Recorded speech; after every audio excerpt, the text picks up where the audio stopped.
Alright, good afternoon folks. Welcome to another Fishing with MG video. We're out here at my cousin's Pond X, and we're going to be doing some pan fishing with Wanglers live Redworms. And it's in the middle of the afternoon. I have about an hour to fish, just taking a lunch break, so we'll have at it. So here you go guys, this is the Wanglers live fat juicy Redworms. I've had this for about a month now, and they're still alive and kicking. So let's go in there. It's right there. So I got one, keep them nice and cool in there. I have my 6-foot light action rod, and I have it spooled up with a long 4-pound mono leader. And I've got a worm hook right here, a round bend worm hook. I'm just gonna thread this all along, right like that. Just kind of feed it through, going zigzagging in and out. Just like that. All along the hook. Usually I don't use the whole worm, but I'll use a whole worm just to see if they even go for something that big. So there we go. I have a small split shot here to kind of let that worm sink. And I've got a bobber stop right there. We'll just stay out here further away from shore and make some long casts with this worm.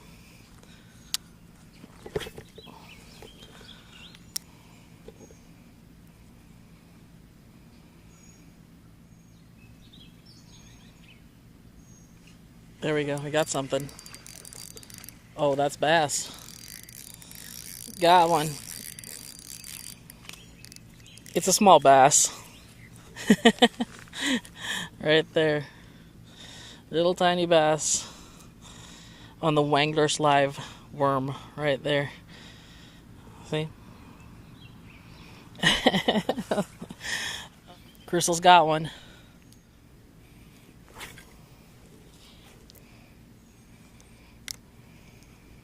There we go. Bobber went down. Something was eating it. There we go. Ooh. Ooh, this feels good.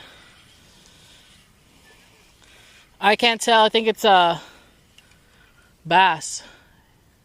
Oh no, it's not a bass. It's bluegill. There we go. Awesome. Right in the middle. I changed the depth of my bobber to about 2 foot. Made a long cast in the middle and got this beautiful fat bluegill. There you go guys, beautiful beautiful bluegill. Got him on the side of the cheek there. There we go. Let's release this guy. Crystal's on another bass. There you go. Let's get a nice release.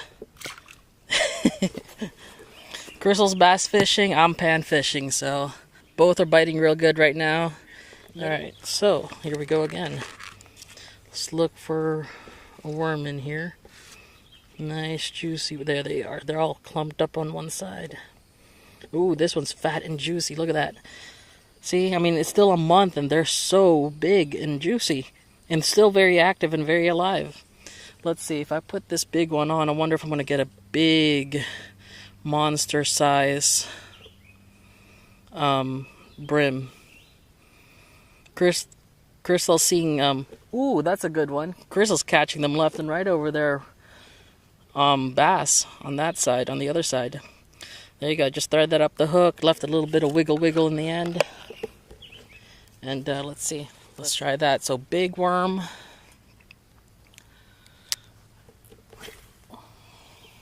Making long casts. There you go, thump, bobber's down. Ooh. Ooh, this feels, oh my gosh. Oh, what is that? It's brim. It's a big, big bluegill. Oh my God. Look at, it's a shell cracker. I didn't even realize she has them here. Holy crap. Look at that. Thick, thick shell cracker. Holy cow. Look, I can even lip it. We're having some fun now. Perfect hook set too, right on the nose. She didn't choke it. That's why I like using these round bend hooks for pan fishing.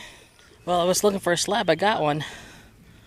Slab for this pond. Let's get a good release of this guy. Alright, let's release this guy. Let's revive him. There he goes.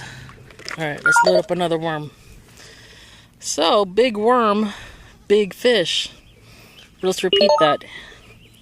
Here we go. So, like I said, I haven't been at my cousin's pond in like months. So, I really didn't know what to expect. That's why I wanted to go pan fishing first. See how they're doing. And supposedly they're doing pretty good. Alright, so loaded up another big worm on there. Hopefully we'll get another big fish. I'm going to try this deeper end over here.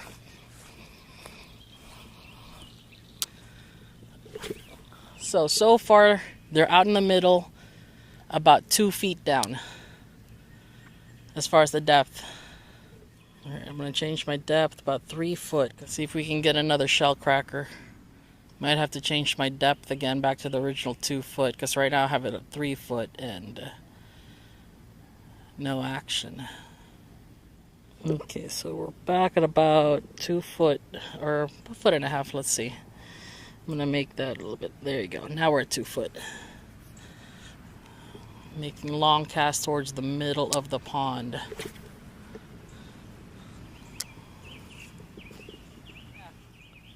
There it is. There we go. We got another one. Ooh, ooh, ooh. This one's feeling. Oh, holy cow! The fight on this thing is crazy. Yeah. Oh yeah. It's a good sized one.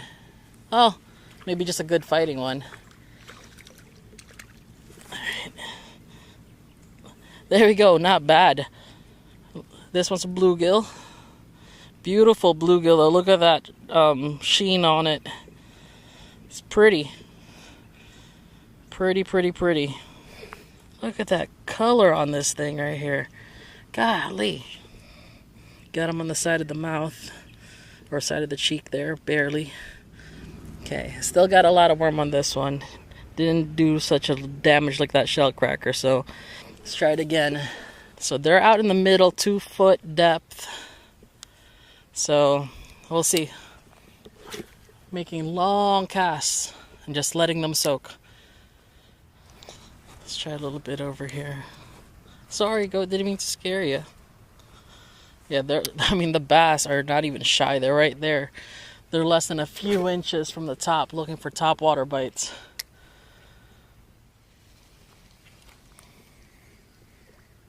Look at this bass right here. There was like 6 bass following it.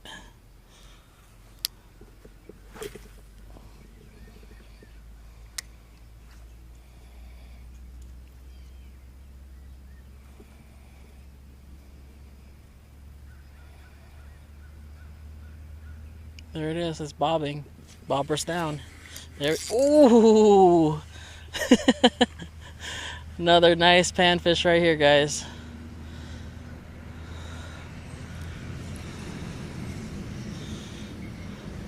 Was pulling drag for a bit. Where is it? I don't see it. Oh wow! This is a good one. This is a good one right here. Another bluegill. There we go. Oh no, it's shell cracker. No, brim. I don't know. I don't know my panfish. Lots of bluegills on this side. There you go. Right there. Beautiful, beautiful fish.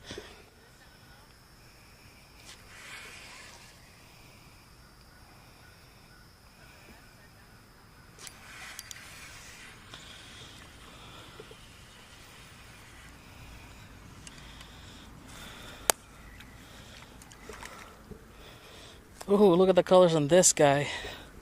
He missed it the first time. Good day of pan fishing. Taking my lunch break. There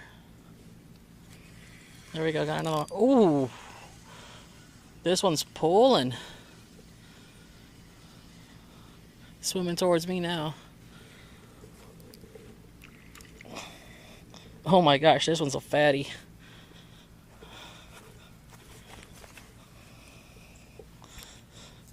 Look at that. This one's a shell cracker. Second shell cracker of the day. Got him on the side. What's happening is I had to find the depth they were in. Earlier I had less than a foot a leader from the bobber. There we go. Just disappeared just like that. Oh, he missed it. He missed it. The bobber just went shooting down there.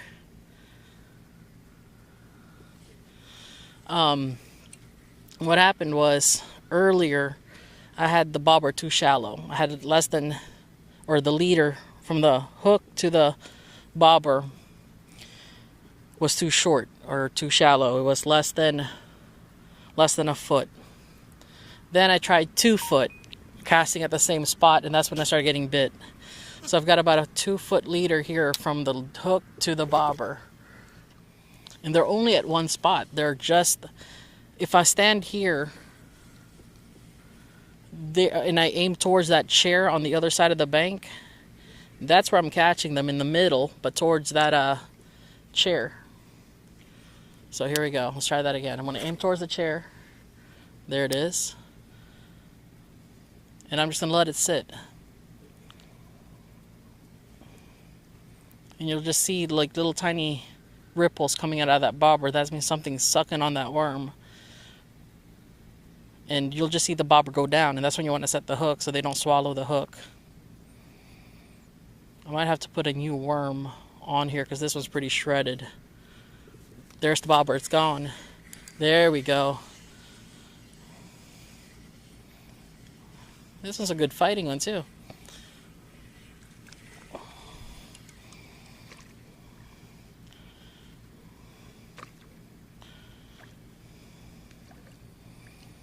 Just gonna let it tire itself out. There we go.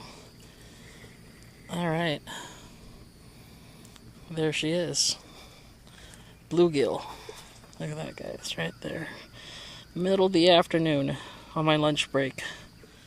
They can't resist live bait, especially these live worms. I usually come out here with a bitsy minnow and just pulling it through.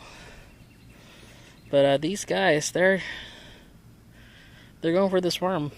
So yeah, my theory, 2 foot depth towards that chair, casting out in the middle. Just letting it sit. And just watching that bobber sink.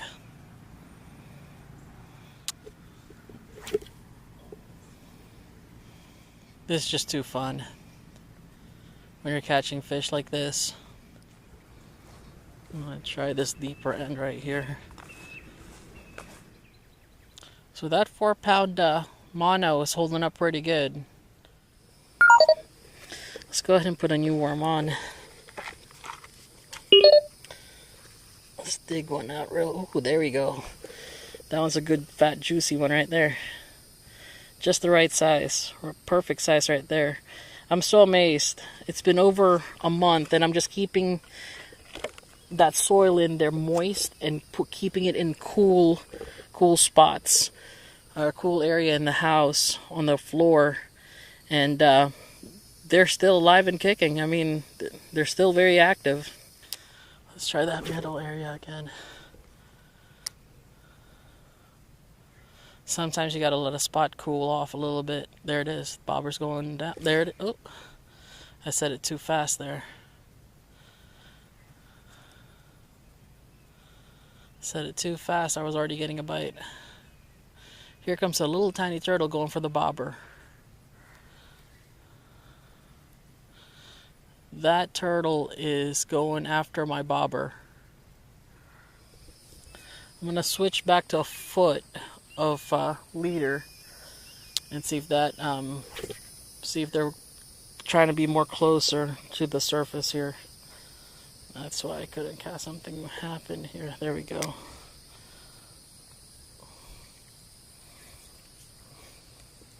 Those bass are going crazy top water right now. Oh wow, I didn't even realize there was already fish on there. Okay, that works. Thing now that it's starting to get cloudy again, they're moving up again. Baby goat. Alright, let's release this guy. There we go. Bye, babies.